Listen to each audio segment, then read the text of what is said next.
Hello, আসসালামু আলাইকুম। কেমন আছেন বন্ধুরা?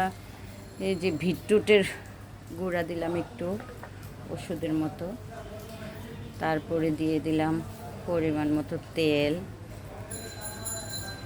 তারপরে দিয়ে দিব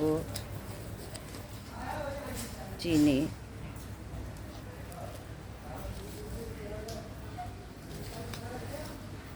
তারপরে পরিমাণ মতো চিনি দিয়ে দিব, তারপরে দিয়ে দিব লবণ,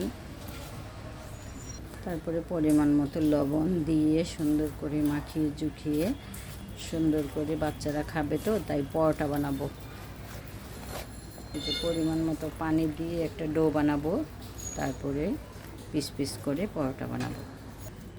এই যে সুন্দর করে মধ্যে মধ্যে একটা ডো বানাইতেছে, ডো বানাইয়া তারপরে পরোটা বানাবে। এই যে ডো বানাইয়া রাইখা দিছে রেস্টে, আর আস্তে আস্তে এই যে পরোটা বানাচ্ছে।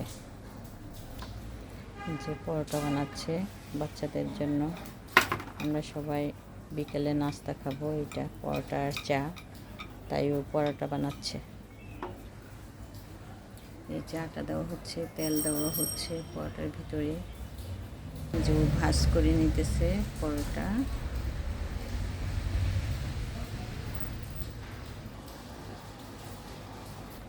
ঠিক আছে বন্ধুরা, আমার চ্যানেলটা সবাই সাবস্ক্রাইব করে দেবেন, লাইক কমেন্ট শেয়ার করবেন, আমার পেজটাকে সবাই লাইক দিবেন। সবার কাছে আশাবাদী। আল্লাহ হাফেজ বন্ধুরা, ভালো থাকবেন। আসসালামু আলাইকুম।